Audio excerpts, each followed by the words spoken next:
Okay, so this is the second audio lecture in chapter 18, which covers viruses and other acellular infectious agents. This audio lecture is going to focus on viral multiplication or replication. So please keep in mind that these are acellular, non-living organisms, but not really organisms, right?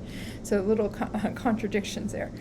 So they do not reproduce, and this is a sticking point with me. So it's viral multiplication or replication, but not reproduction, because again, they're non-living infectious agents. So there are several steps that we'll talk about with viral multiplication. One of the things I would like you to think about and link this with is the antivirals that we talked about earlier on in the semester. So remember, with antivirals, they work on 3 different mechanisms: blocking entry into the cell, blocking synthesis, and then blocking release, right? So, and I had said, hey, later on in the semester when we talk about viral multiplications, you're going to see how this is actually how viruses multiply. And so with antivirals, we are blocking those mechanisms that are needed in order to make copies of them, right? And so if we look at the steps summarized here and look at the figure, what we'll see is that we have this viral particle, and there has to be some kind of attachment to the host cell, right? So the really kind of pre-step to that is getting in, right? So the virus has to get into the host to be able to interact with the host cell. It has to then attach to the host cell. And so usually that attachment is coming between like glycoproteins and molecules acting as receptors on the surface of that host cell. This means that because there's a specific interaction that is needed for attachment, it limits what's called the host range. Host range is not just the organism, but also the cell that it can infect. So all your cells do not express all the same proteins, right? And so if a specific protein is required in order for that attachment to occur, and it's only found on a single cell type, that single cell type has to be present in order for the host to be infected, because we need step 1 to occur. Once we have attachment, this is going to cause cell singling events, and depending upon the mechanism, this allows for viral entry. Once the virus has entered, there's going to be encoding of the genome. So this means that the capsid and those proteins dissociate and release the genome. So you can see that in the figure here. We have that entry of the virus. So we have the nucleocapsid. Again, this is one example. We'll go into some other ones, but the encoding has not occurred. In this third picture, we can see how we actually have genome being released, right? So now we're in the synthesis stage. So using the genome and the host cell, so using the viral genome and the host cell, the host cell is going to synthesize proteins and nucleic acids for the virus. Once those are synthesized, we're going to get assembly. As mentioned in the first audio lecture, keep in mind this assembly is self-assembled. So it is just the nature of the proteins to interact the way they do and to then protect the genome. So this is not a machinery requiring, energy requiring process to assemble. So after assembly, then we have release. And again, depending upon the virus, release is going to look different, but now we have the release of these viruses, and they can go on and infect other cells. And you go from one viral particle infecting to then having a multiplication, and that can be anywhere from like 5 more viruses to thousands.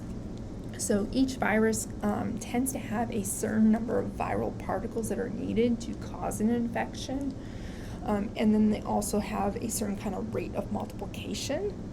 And so we can kind of sometimes work backwards and say, okay, well, this virus for one viral particle will end up producing 1,000 viruses per viral particle. Okay. All right, we're going to look at each of these steps in a little more detail. So as mentioned, with attachment, attachment, there's a specific receptor that it's going to bind. So again, a lot of times this is because of the glycoproteins, or for a naked virus, this could be because of the capsimers that are present.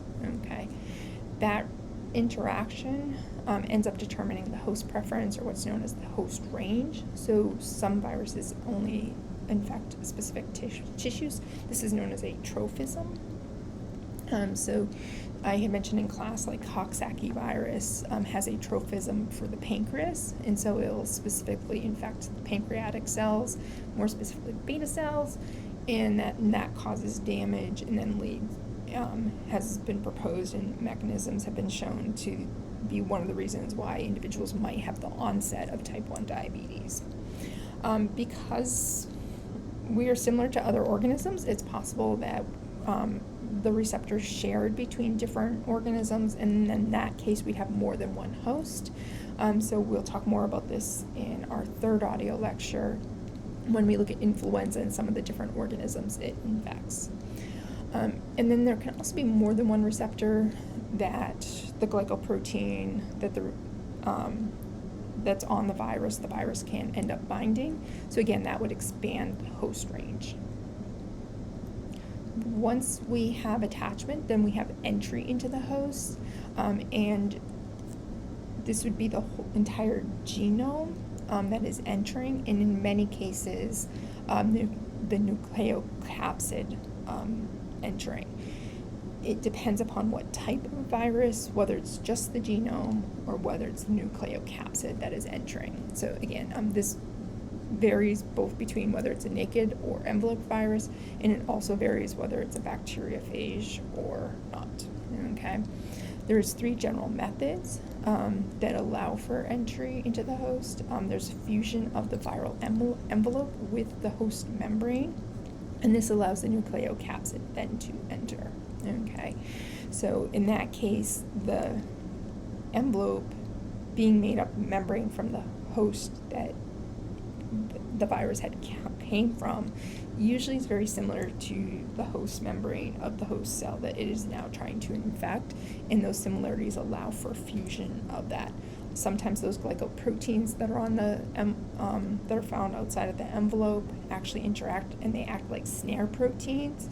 So if you've taken cell bio and you talked about transport of proteins, and you talked about vesicles going through the process of exocytosis and endocytosis, there's snare proteins involved. And so when you see HIV, the glycoprotein that's found on HIV, HP120, acts almost like a snare protein and allows for HIV to then enter into the host cell.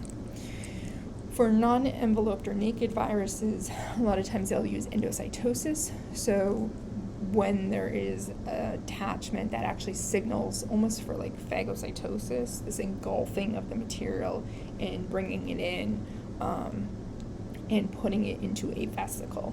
A lot of times it will end up kind of fusing with endosomes, and those endosomes, because there's a drop in pH and everything, will actually aid in the on-coding of the virus. And then the third mechanism is injecting the nucleic acid or the genome in, and that is the method that we see that bacteriophage use. Just to show you what this kind of looks like in some animal viruses, we'll focus on panel A and panel B. So in the top panel, you can see how we have our enveloped virus, and so it is going to interact with receptors on the plasma membrane of the host cell. And then that leads to this fusion, so you can actually see kind of this peeling back of the envelope. And what's happening is that envelope is fusing with that membrane. This then allows the nucleocapsid to enter.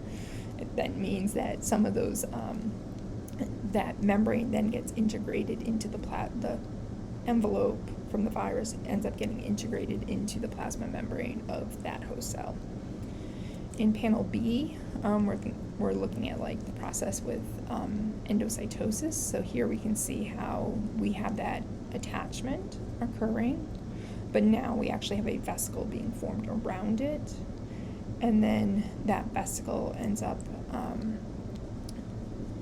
because there's like a drop in the pH, it ends up triggering the on-coding, so then we can see that we have our nucleocapsid that's been on-coded. And then the bottom panel just is showing you with a non-enveloped virus when we don't have that. And again, what's happening is we're having interactions between the receptor and the capsid. After we get entry and on-coding, we then have the synthesis phase. And so this is where the genome is going, depending upon what kind of genome it has, it kind of changes how synthesis occurs. So if we have double-stranded DNA, it's going to be the typical flow of double-stranded DNA. The genome would enter into the nucleus, and then utilizing host machinery, host enzymes, you would then go from DNA to RNA to then making protein. With RNA viruses, it depends upon what type of RNA virus it is on whether you can directly synthesize proteins or you need to make the complement RNA strand, which would act as the mRNA to then make proteins. And at the same time, then synthesizing the genome. And then in some special cases, RNA viruses will actually go, like for retroviruses, they will actually produce DNA forms of their genome. So again, it depends upon what type of genome you have, how the synthesis process happens. But in the end, you're going to have to synthesize the genome and the proteins. Okay. And then we have to have assembly. And so keep in mind that some of these proteins need to be synthesized early on, and then other proteins get synthesized late. And what that is referring is this kind of ordering for assembly that is needed. So here you can see in this figure how when we're looking at a complex virus like a bacteriophage, we have to have kind of an order of synthesis occurring to then allow for the correct assembly, which means we're going to have some late proteins, and those are critical for the final assembly, right, and functioning of that. So we can see how we have these head proteins being synthesized, we have these base plate proteins being synthesized, and once we have the base plate, we then have the two proteins and the sheath proteins, and so again, those are being assembled, and then once we have our capsid being assembled, then we can put those together, so then we can put the collar on, and then we can have the long tail fiber protein. So again, assembly, usually there's like an order event, and again, these are self-assembling, so we don't require machinery or energy in order to do that. And if you just put these components in and added them in the right sequence to like the test tube, again, they would self-assemble. After that, we have release, and so depending upon whether it's an enveloped or non-enveloped virus, that might look, it looks different. So for non-enveloped viruses, what they generally do is lyse the host cell. Usually they'll have viral proteins that attack the peptidoglycan or the membrane so that it kind of pokes holes in it and affects the integrity of the cell membrane or cell wall if we're talking about like a bacteriophage or a plant. And then because so many copies of the virus is made, they are then released. For enveloped viruses, generally they are budding off for their release. So you can see in the figure below how we have our nucleocapsid, and that then is moving towards the plasma membrane. We have additional viral proteins that have been incorporated into the membrane, and so then those bud off, creating that enveloped virus. Okay.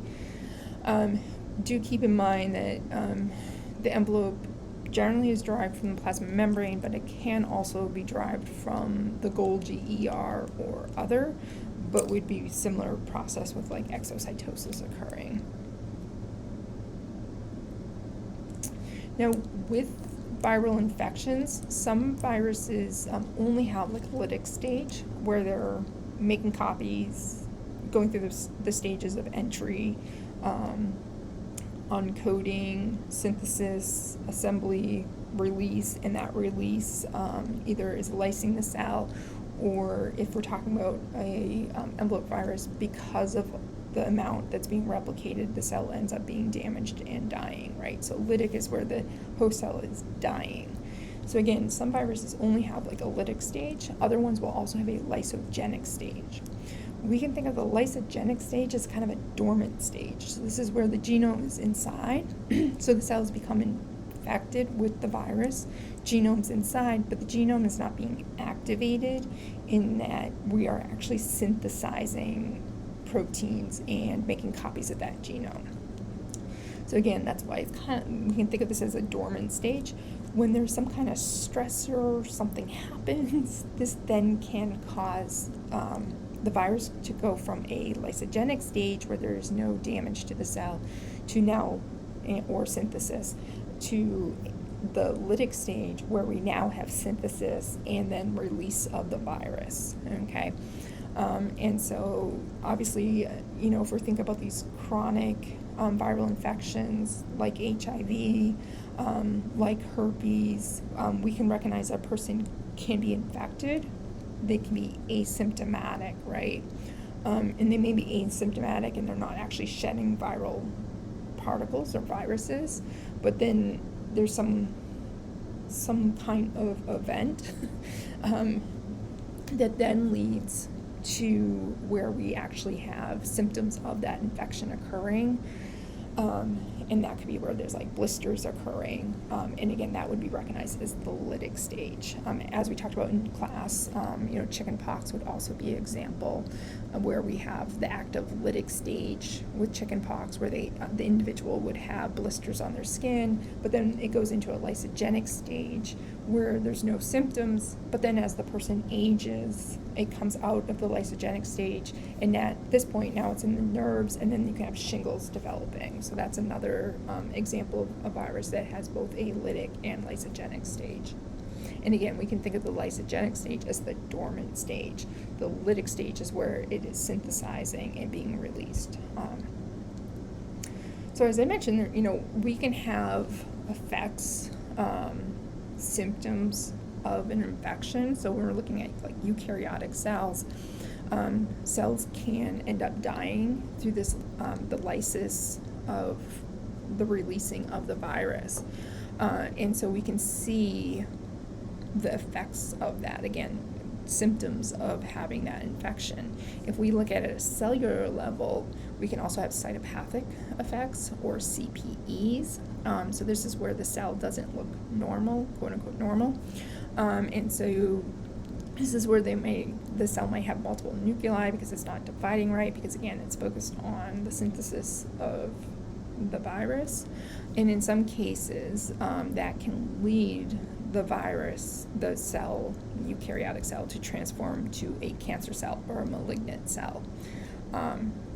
So this also can occur that if the viral genome gets incorporated into the host cell's genome, and it disrupts any of the cell cycling genes, again, that can transform this normal cell into a malignant cell.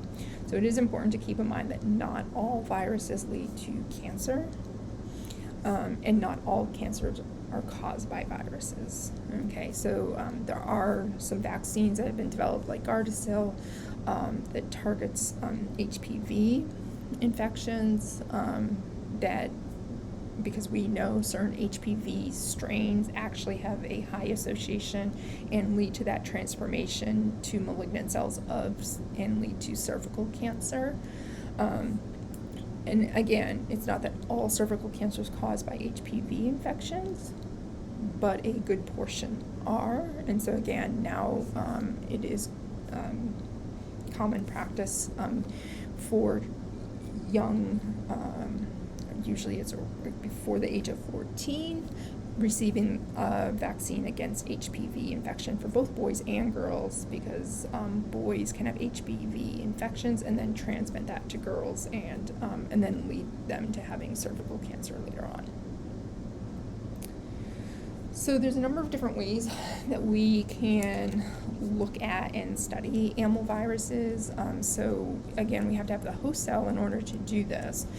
So we can use tissue culture, cell cultures. So here in this image we see E. coli. So it's not just for animal viruses. So here we can see E. coli that was grown on the plate as a lawn. And you'll notice that there's these like little holes that are indicated, and that's actually because the bacteriophage killed those bacteria at that location. So we can actually count these plaques to indicate like what is our rate of multiplication of infection, and determine that. Or we could make changes to the genome of the bacteriophage to see whether they no longer affect that E. coli. Or we had mentioned in class, like, we could change the genome so we actually end up putting these like kind of kill switches in so that they'd actually like kill the bacteria that might cause some kind of infection because we've targeted them. Okay. So again, in tissue culture, a lot of times we're looking for plaques, viral plaques, to indicate that they were infected. In this process, we would be having viral multiplication. So if we wanted to then collect the virus, we could do that and utilize that for something like vaccines. We can also look under the microscope and look at cytopathic effects. So that's what they do sometimes when they're looking at like biopsies. So if you have a pap smear done, they're looking for cytopathic effects. Not so much of viral infection, but kind of transformation of those cells to a potential cancerous cell. Okay, but again, we can, under the microscope, we can see some of these cytopathic effects. And then also we can utilize embryonic eggs, both for viral infections in order to multiply viruses. So we have those for vaccines. So embryonic eggs being, and importantly, fertilized embryonic eggs, because during that embryonic development, you would have all these different cell types present. Those cell types potentially are susceptible to the viruses. So we would have to make sure that the virus is able to infect those chicken cells in there. And this is done in early staging of the embryo, so it's not that, so it takes 21 days for chickens to develop an egg before they hatch. So again, these are early embryonic eggs that are usually utilized for this. And again, because all those different cell types are present, they then can look at the tissues, the membrane, and determine whether there was a good infection rate or not, and whether there was a high multiplication of the virus.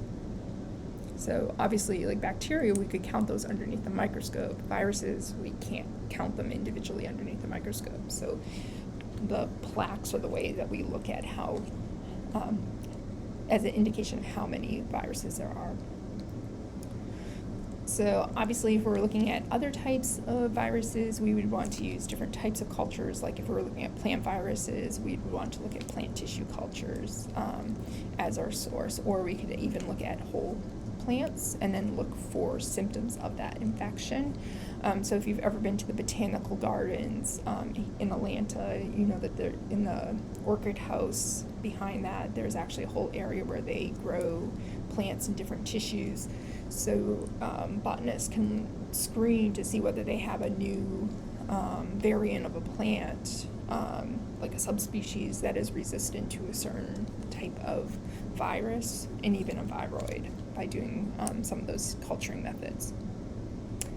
And again, what's important here in this figure is that you understand that what we are counting when we count the plaques are plaque forming units. A higher plaque forming unit indicates that there's more viruses that have multiplied and again killed the cells that are present.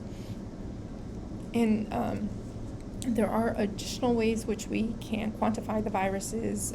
If we have a certain receptor like hemagglutinin, we can do hemagglutinin assay to determine how much hemagglutinin is present as an indicator of how much viruses are present.